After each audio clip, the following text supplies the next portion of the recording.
Well, hello ladies and gentlemen, welcome back to another episode of With Starlit Willow. So today's adventure that you get to watch is our second art show, which is actually a flea market that was local. And we didn't do the best, but we did make some money, so I'll take it. And we met some cool people, and I might have some commissions coming up, and yeah, it was fun. It was cool. We got some cool stuff. We probably spent more than what we made. Close to it, but we got some really cool stuff, so I can't really complain. But here is some editing of some signs and some new items that I'm bringing out that I'm really excited about.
I have the coffin shaped bookmarks, so I really wanted to make some not coffin shaped bookmarks, and of my already created items, so all my originals and whatnot. So I scanned them in and I printed some out just to throw it out there and see, and I actually sold one, so I was pretty happy about that.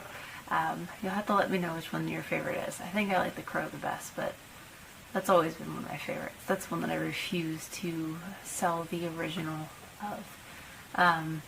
So there's that. But let me know what you think.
So anybody that has ever done any art shows or vendor shows knows that there's a lot of prep work to it.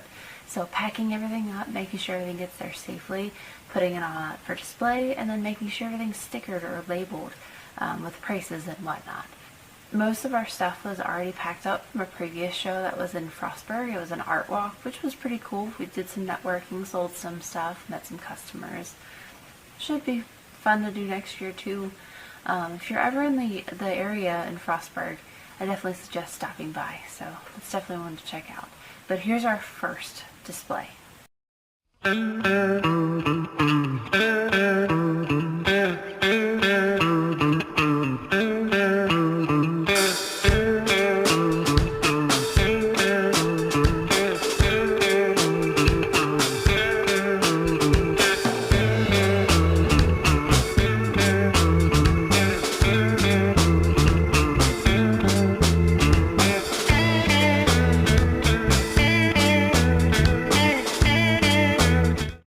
So after the first day, we decided we need to do something different with the picture hangers. Them laying on the table was just not doing it. So we decided to come home and paint the display that we used for the art walk. I think it did a lot better. It looked a lot better, it made them stand out, and put them upright, which is definitely a thing that I've learned from doing art shows. So here is me painting the display, and then the new display set up.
Thanks for tagging along with us to our second event. I hope you guys have an awesome rest of the day. Bye!